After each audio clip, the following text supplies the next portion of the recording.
Nós, a Europa, tem a ver com a Europa, tem a ver consigo. À sexta, uma reflexão sobre a atualidade europeia. Doutora Ana Rita Barros, formadora do Centro de Informação Europeia Jacques Delors, está connosco esta tarde. Vamos falar de alguns temas da atualidade na União Europeia. O primeiro tem a ver com negociações que se espera possam começar em breve para a adesão de dois países candidatos, a Albânia e a Macedónia.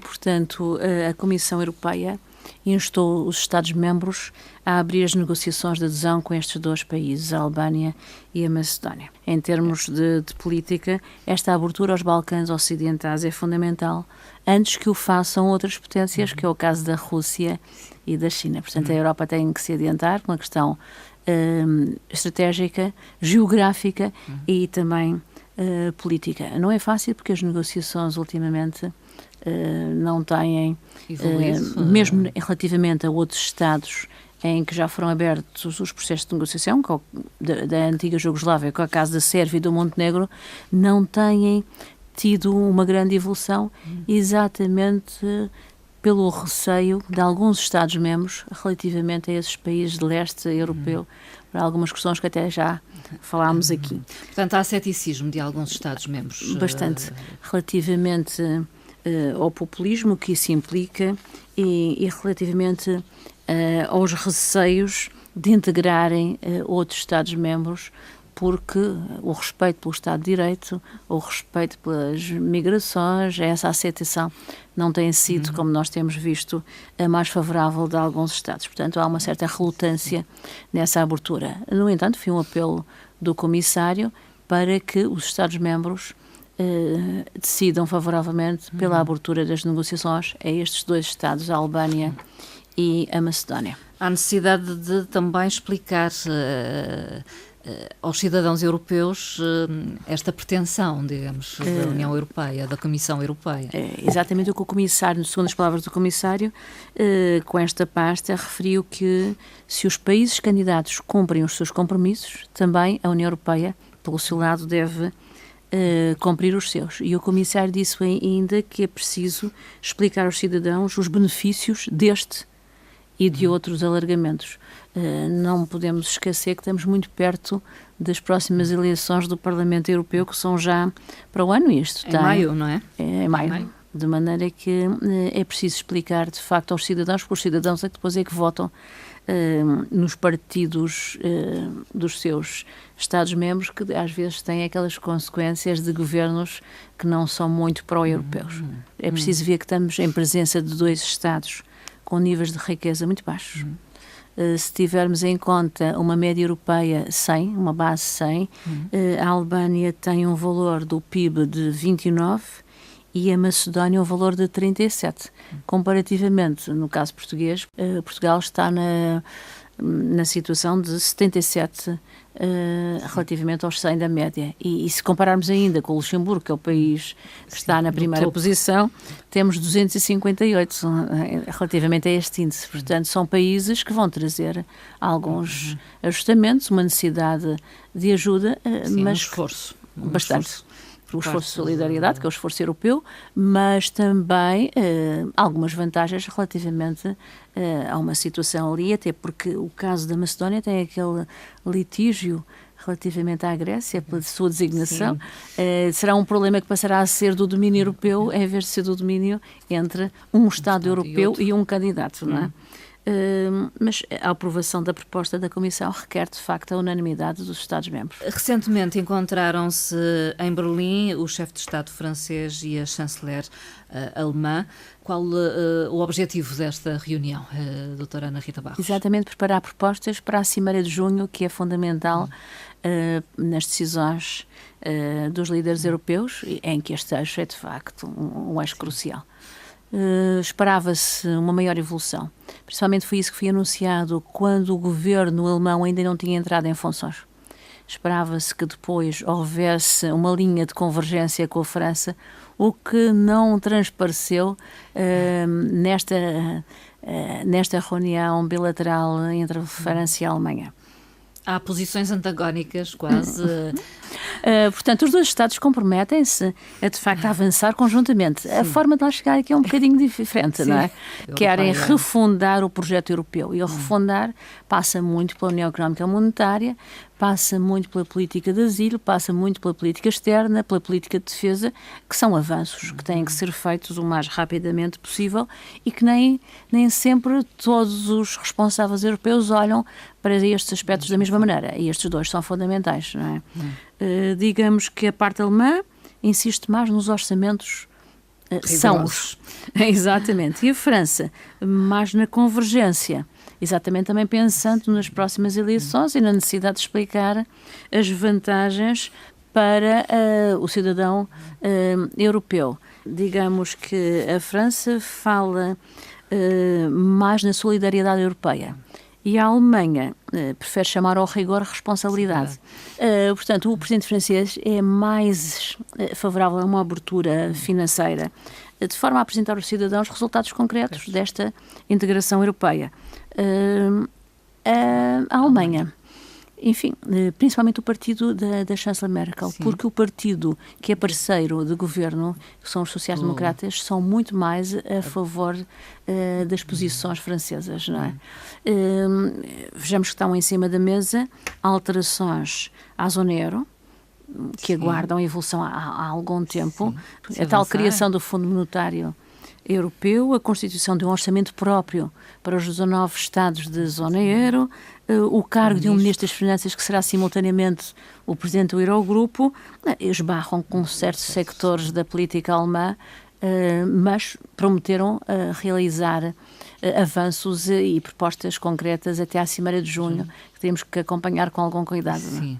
Há um novo acordo comercial entre a União Europeia e o México. A União Europeia tem fomentado este tipo de acordos fora, digamos, das suas fronteiras. Exatamente. É fundamental. É fundamental para exportar e para criar emprego, não é? Desde a Ásia até a América Latina, e o México não é um país qualquer, o México faz parte do G20. O acordo também não é novo, já existia um acordo, sim, global, a União Europeia-México, é apenas uma reformulação do atual acordo a nível essencialmente comercial. Sim. Portanto, há alguns aspectos que foram renegociados, digamos assim, a nível, sim, aduaneiro. Sim, principalmente a nível aduaneiro e de direitos e dos procedimentos aduaneiros. É a simplificação destes procedimentos com relevância para as exportações europeias no domínio da indústria farmacêutica, das máquinas, dos equipamentos e, fundamentalmente, do sector agrícola. Este acordo implica cumprir algumas obrigações por parte do México?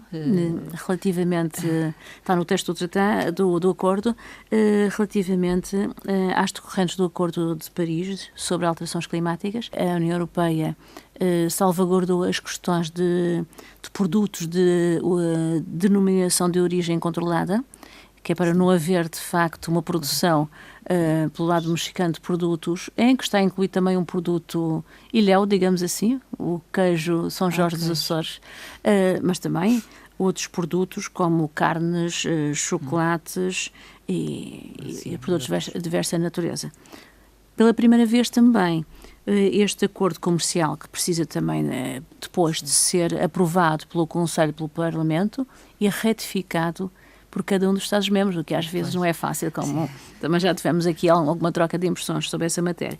Constitui o primeiro acordo comercial da União Europeia com um país terceiro, onde estão incluídas disposições para agir contra a corrupção e o branqueamento de capitais. Portanto, é uma inovação nesta matéria. Outra questão que trazemos até esta emissão tem a ver com a aplicação de uma coima por parte da Comissão à Altice e tem a ver com o processo de aquisição da PT Portugal.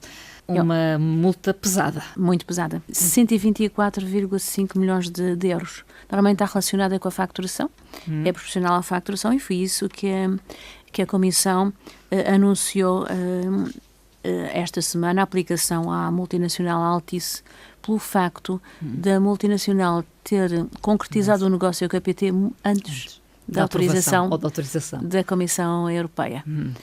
Isto acontece por causa da política da concorrência, porque as operações de concentração de empresas muitas vezes acarretam distorções de mercado. A que nível? Ao nível da limitação da oferta aos consumidores, de alternativas, e quando isso acontece há sempre uma inflação, normalmente uma subida de preços. Altice vai recorrer, diz. Sim. A situação, neste caso, aliás a Comissão anunciou, não põe em causa o risco do negócio já celebrado. Já está celebrado, mas e não há volta. É preciso, a Altice vai recorrer do valor da coima.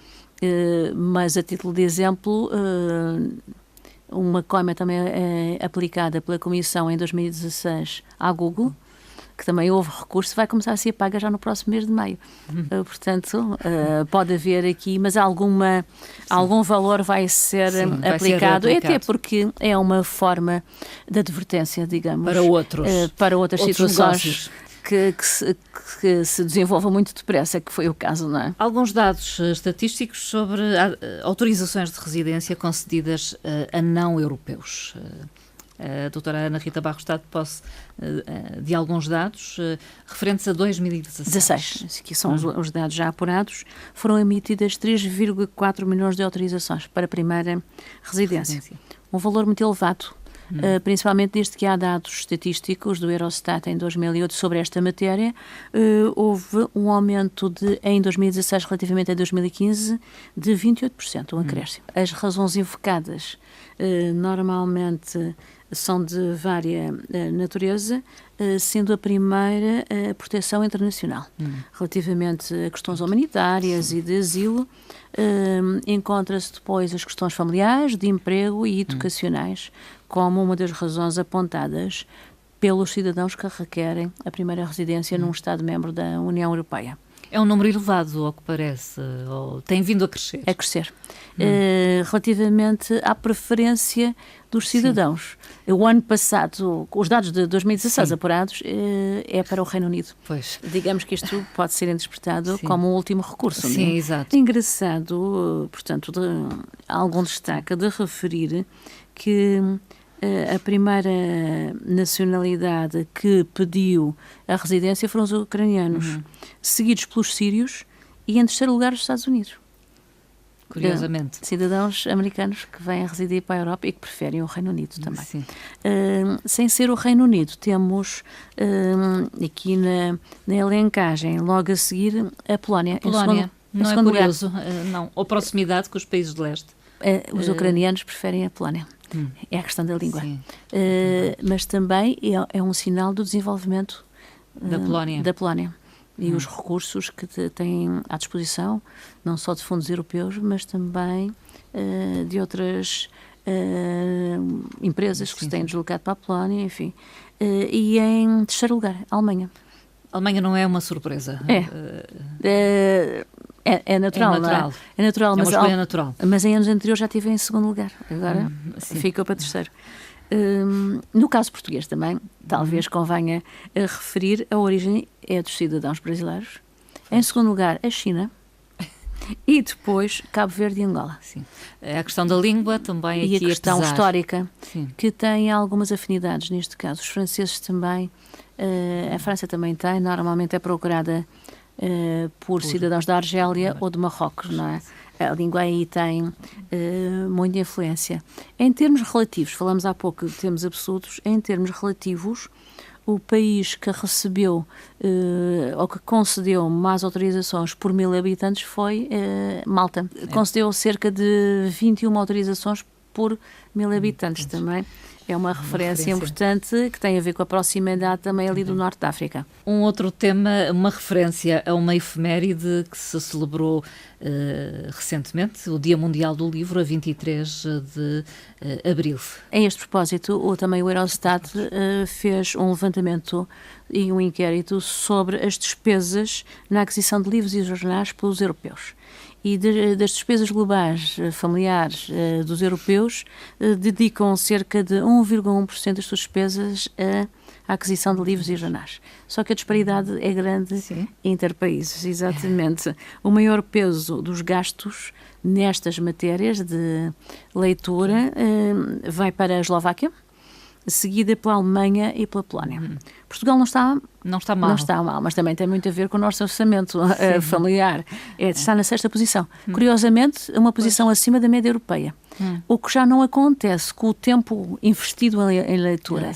Aí, normalmente, os países do Norte dedicam mais tempo à leitura? Muito mais tempo diário. A recolha foi feita por tempo diário e o país que mais dedica diariamente tempo à leitura é a Estónia, seguido da Finlândia e da Polónia. Isto para falar em Estados europeus, porque o inquérito também abrange Estados que têm ligações com a Europa, como é o caso da Europa, mas não da União Europeia, como é o caso da Noruega, e é de longe o país onde os cidadãos mais investem tempo diário na leitura.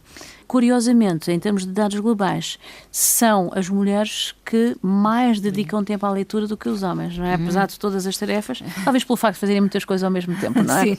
Talvez.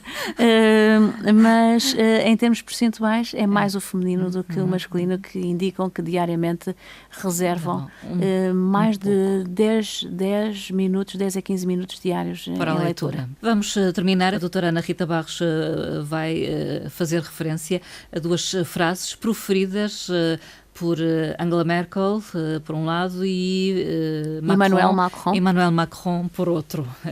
Exatamente, sobre estas questões da refundação do projeto europeu. Digamos que é o contraditório. Sim. A chanceler Merkel afirmou, após a cimeira que nós referimos há bocado, que estamos convencidos que até o Conselho de Junho tomaremos decisões importantes para o relançamento da Europa. Relativamente ao presidente Macron, disse: há que articular melhor a relação entre solidariedade e responsabilidade. Penso que é explícito relativamente às posições de cada um, e que vai ser com certeza um grande debate em junho. Doutora Ana Rita Barros, até uma próxima conversa. Obrigada. Muito obrigada, Ana Marta.